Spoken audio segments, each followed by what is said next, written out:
What would you do if you could freeze time? Probably something cooler than being chased by a secret government agency in peak 2002 fashion. Oh, yeah, that's funny, Zach. That's real funny. Today, we're pausing the clock to ask the question, does Clockstoppers still have that early 2000s fun? Or has time finally run out on this one? Whoa. Plus, will Seth stump me on this episode's trivia question? Or will I find a way to cheat the system? Was this the first Nickelodeon movie to be credited as a Nickelodeon Movies production? True or false? Finally, we'll answer the most important question. How are we gonna rate it? Are you gonna take it home? Are you gonna watch it at Grandma's? Or are you gonna hide it in the attic? Set your watches, but stay out of water and get ready to slow things down. It's time to watch another movie at Grandma's.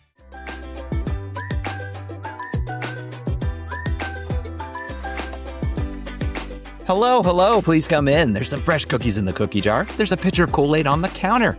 Have a seat and make yourself comfortable. Welcome to Movies at Grandma's House, where we love to revisit the movies from our childhood to answer the question, does it still hold up? And is it family-friendly enough that even Grandma can enjoy? And I'm your host, Isaac. You know what I don't like? Getting kicked in the head. And this is Seth. Make it so, number one. It is great to see you, Seth. Just as a reminder for the ones at home, what is Grandma putting on for us to watch today? 2002's Clockstoppers. There you go, folks. We are going to be looking forward to considering this one. But if you've never seen this film, we are going to be going into depth, talking about the details, the plot, all that good stuff. So from here on out, consider it spoiler territory. You have been warned. Well, let's get a little bit more information about this movie and some film facts. So Clockstoppers was released back on March 29th, 2002. It had a budget of $26 million. The box office, $38.8 million. Looking around at some reviews, IMDb is at a 5.2 out of 10. Rotten Tomatoes, 29%. Letterboxd, 2.5 out of 5. Currently, as of this recording, you can watch it for free streaming on Pluto TV. It stars Jesse Bradford, French Stewart, Michael Biehn, and Paula Garces. I probably butchered that name, but many more included. It's an association with Paramount Pictures and Nickelodeon Movies. And last but not least, we have to know, how does Grandma feel about this one? Granny's family-friendly rating for Clockstoppers is a B for some adult themes. Right, so a few things to look out for. It is a Nickelodeon Movies production, but there are a few things we'll probably talk about a little bit more as we get into it. But we'd love to hear from you if you've seen this movie. Be sure to leave your thoughts, your memories down below. We'd love to hear all that from you. So let's jump into this. I gotta know, this came back in 2002. So what are your first memories with Clockstoppers? So, really, I saw this in the theaters, believe it or not. And I think I rented it a couple times. So it's not been completely too long since I saw it. I do remember having favorable memories of this one as well. So hopefully I kind of enjoy the rewatch. Very nice. I'm the opposite. I didn't see this in theaters. I don't know if I really saw this all the way through. I recall Nickelodeon had it on the network. Again, this is a Nickelodeon Movies production. So they're obviously going to put it on their, rerun schedule or whatever. So I remember faintly catching it here and there in between probably episodes of Rugrats or, Guts, whatever was on the schedule. I kind of have those kind of memories. That's what I think of when I think of this movie. But with that said, again, this is going on now over 20 years ago. I just can't believe it. I just feel like time flies by. And I know we say that a lot, but what was your expectations coming back to this one? Really just hoping it held up after all these years. My expectations weren't too high, but I do remember, like I said, had a favorable memories of this one. So nice.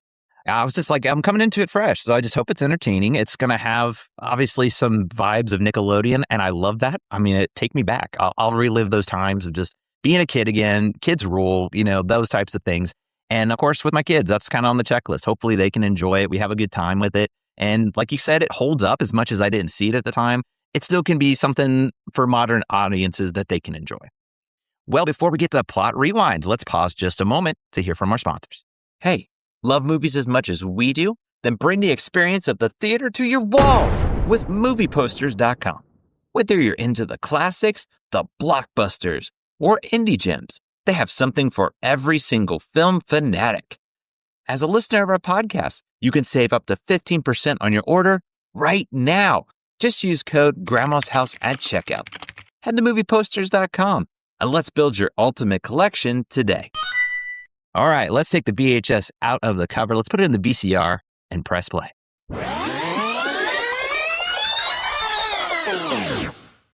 Zach Gibbs' biggest problem was that he wanted a car until he found a mysterious watch amongst his dad's inventions.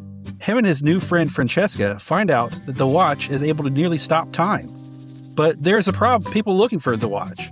Will Zach save the day before it's too late? Find out as we watch another Nickelodeon movie. All right, that's a great summary of this film. It just hits you with that Nickelodeon vibe. That's to me, my impression. Like when I put this on, I was like, this really does feel like it could air on the Nickelodeon channel, almost like made for the network in a way.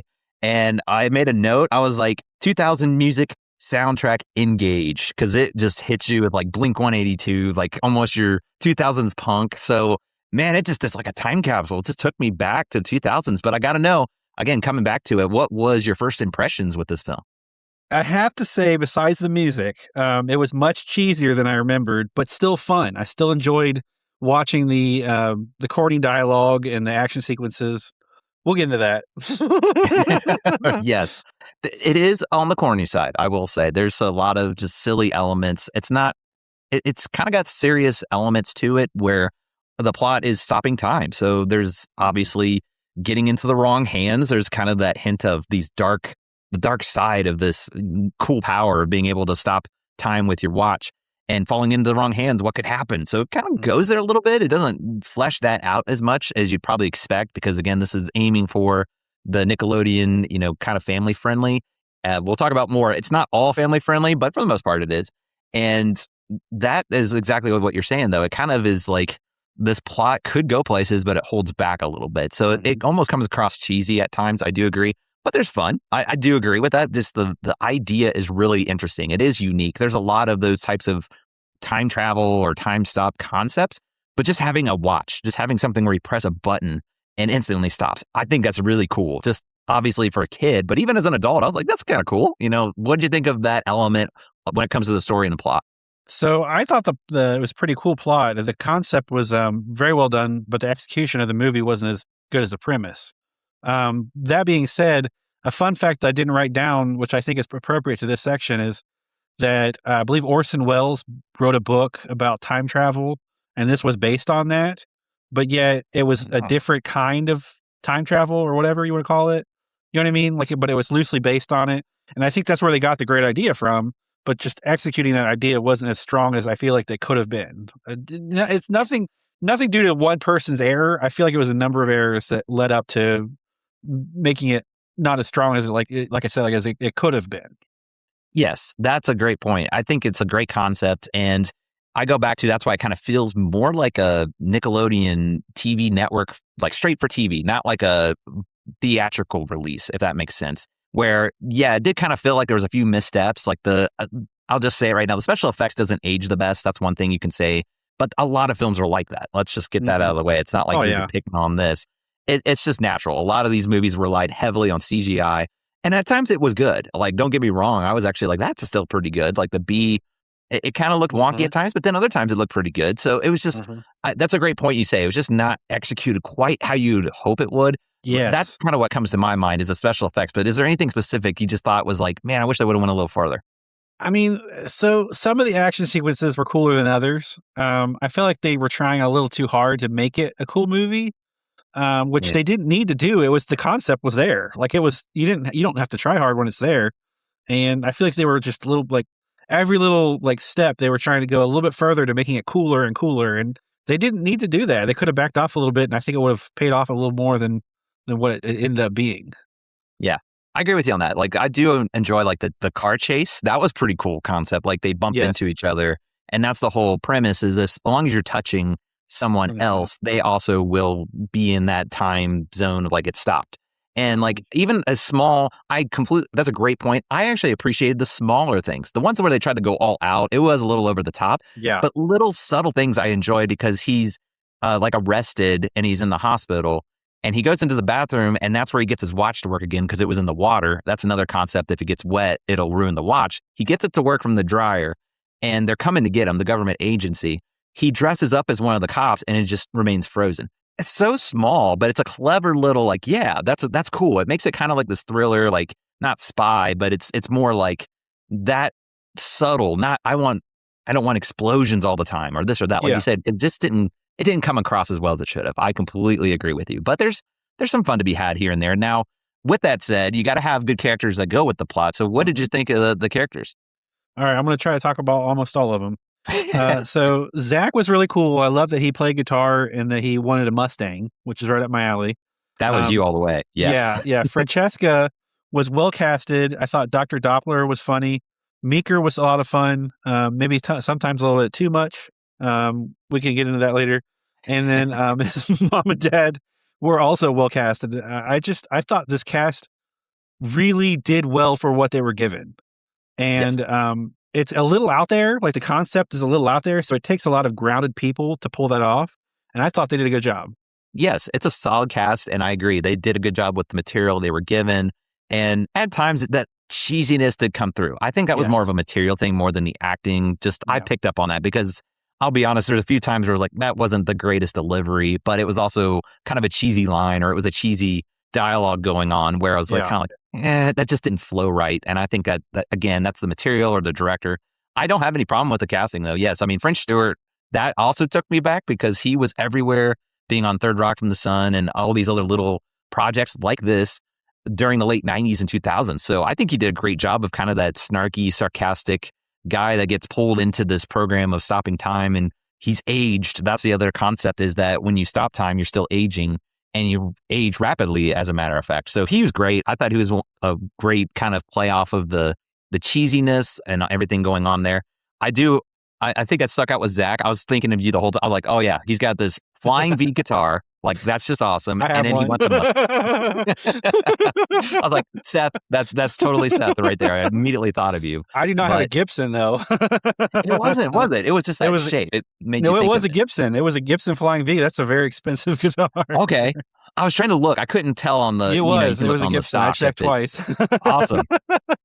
Because I think it's a Gibson, but I didn't catch if it was for sure. Because you know how they do that. Sometimes they'll like white out the brand, that type of stuff. But yeah, he's just your everyday, like, you know, he's trying to impress the girl, the lead girl there and everything. And she's that kind of not damsel in distress. She's kind of takes care of herself too. That's what I enjoyed. They're not just going to throw this prissy girl like, oh, I need help all the time. It's actually got some depth to it. So that's another thing I like about these characters. They're not going to blow you away. They're not these like amazing, you're going to remember them, but they move the plot along and they have fun with it too. You could tell that they were kind of having a little fun with it. At least I did a little bit, the lead actors especially, but French Stewart, I don't know what it was. It just seemed like he was having a good time with it. Like this is a different role for me.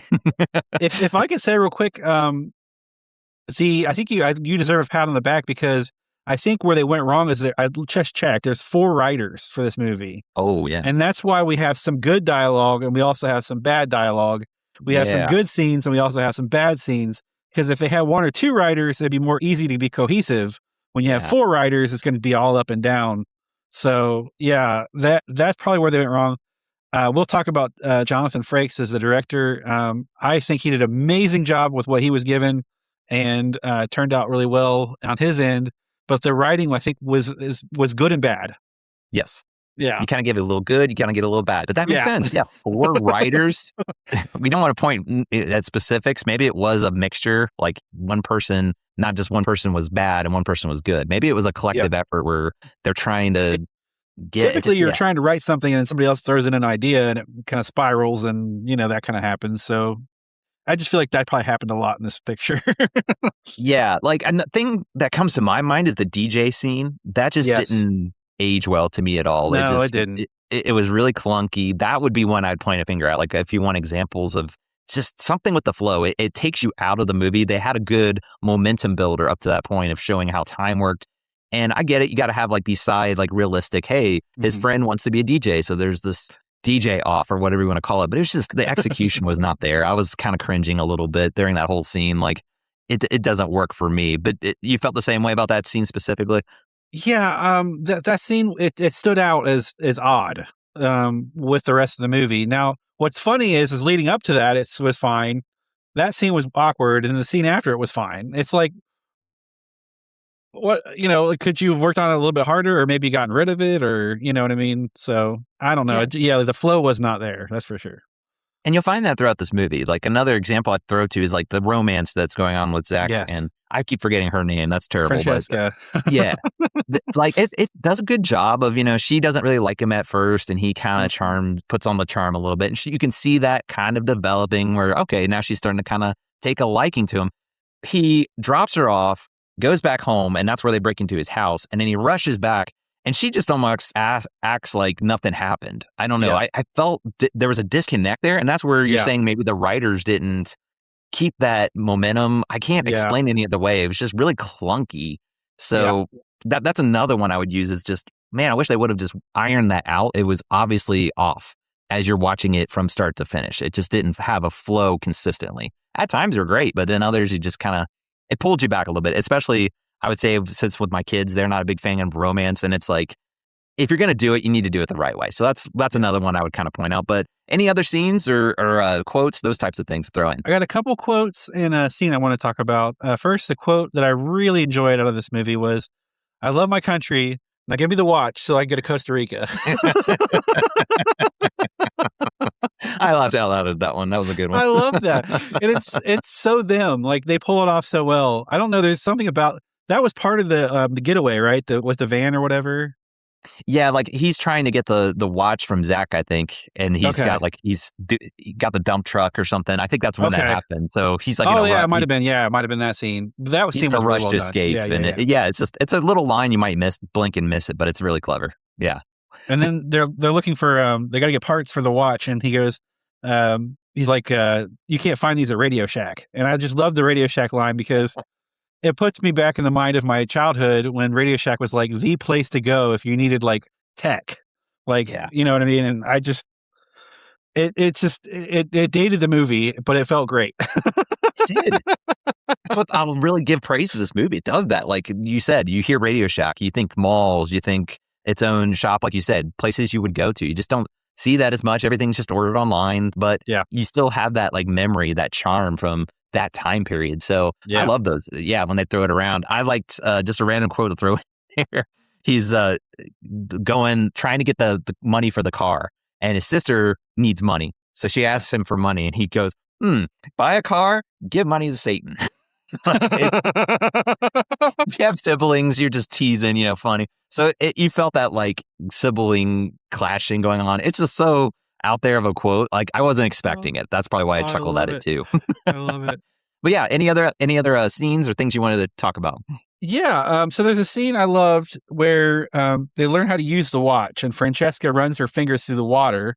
It shows them bonding and beginning to have fun together. It reveals the power of the watch as well.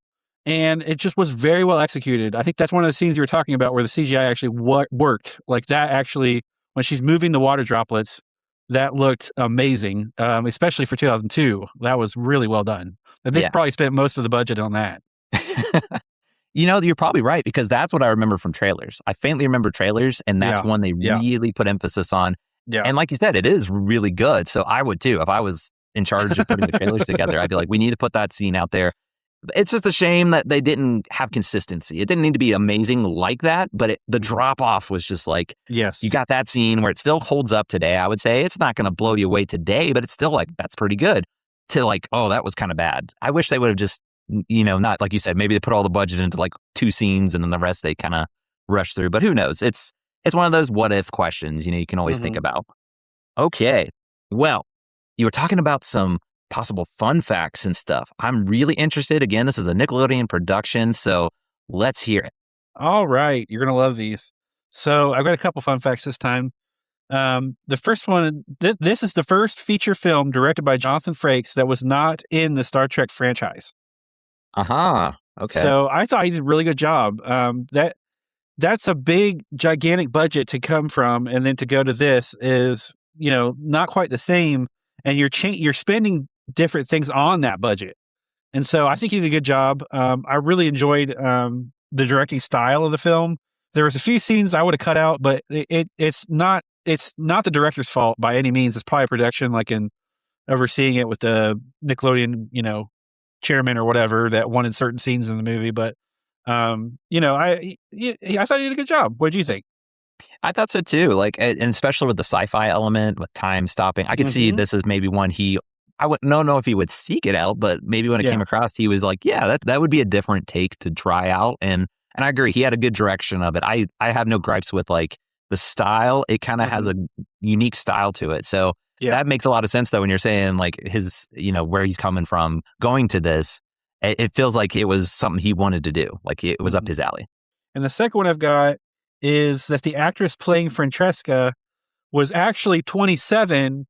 In the role, she was 17. That's Hollywood, man. How many of these actors are like almost 30 years old, but they're in a high school?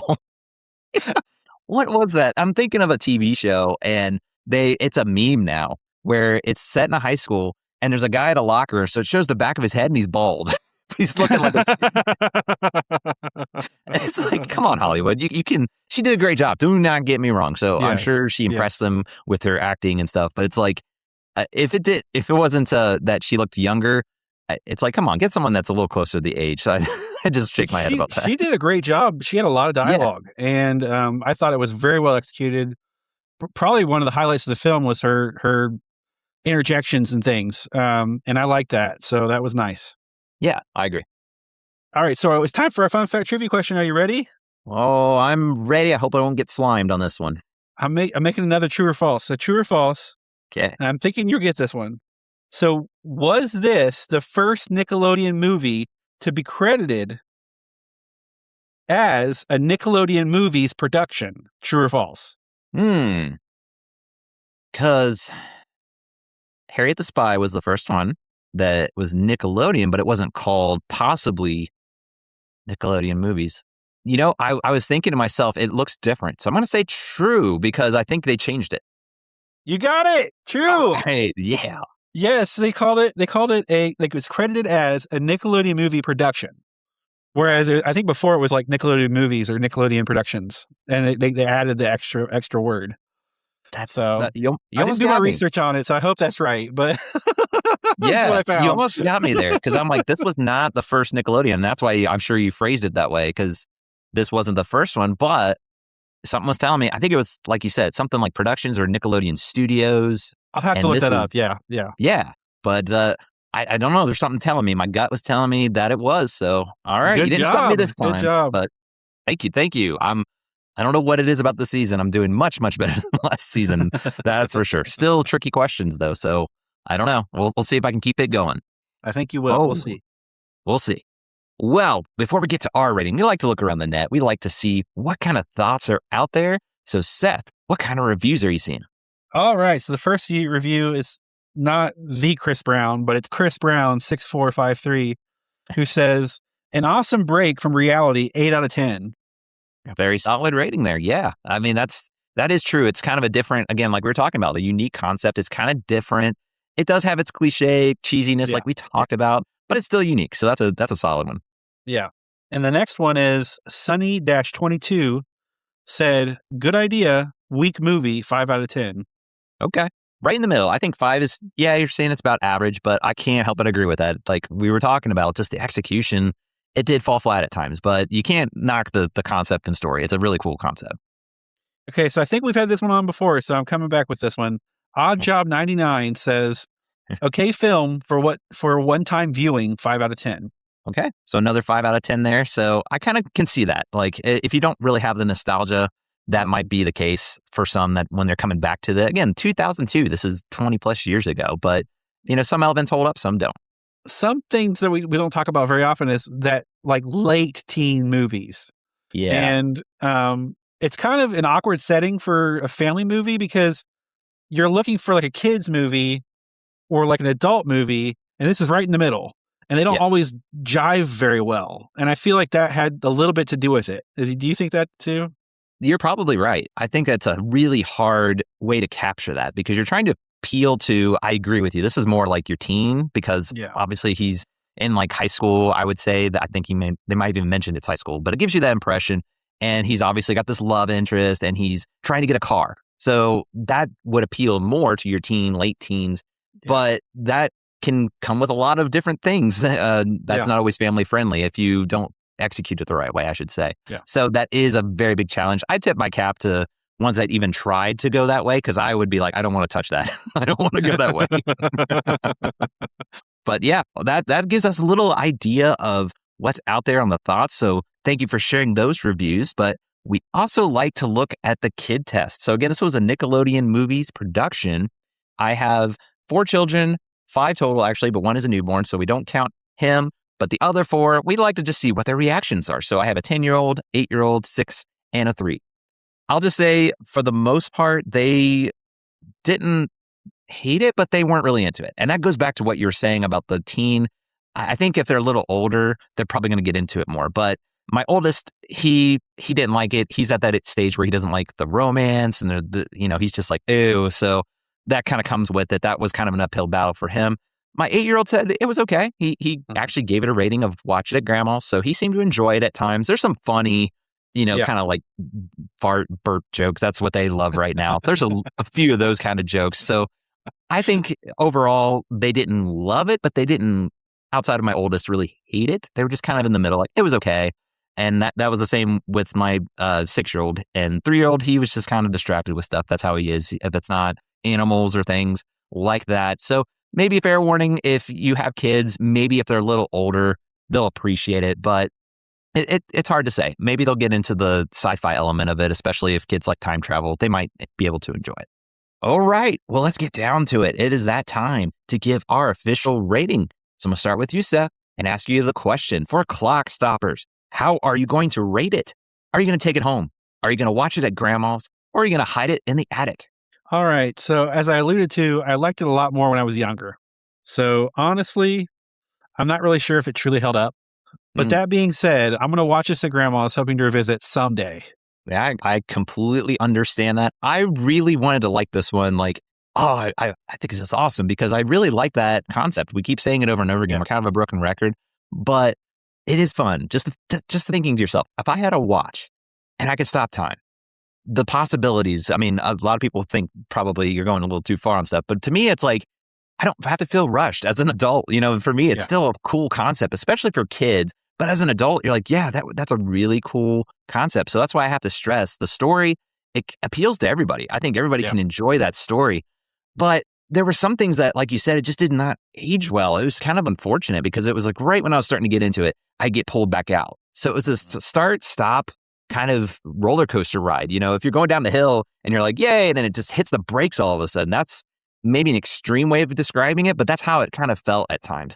Okay. So I was on the fence on this one, to be honest with you, because the other thing was it wasn't a lot, but there were times where, like you're saying, the late teens ideas, he's trying to swim with her. There's the friend he's talking about, like, I don't know if he actually said it, but it was like, I went like be with naked girls. And I was like, whoa, it was a little, not like in your face, but if you're paying attention, it was definitely not, I would say family friendly. That was times where if I'm watching it with my grandma, she would gasp a little bit. So I actually was back and forth. I respectfully am going to give this a hide it in the attic for the reason that I don't think I'm going to come back to it and watch it from start to finish.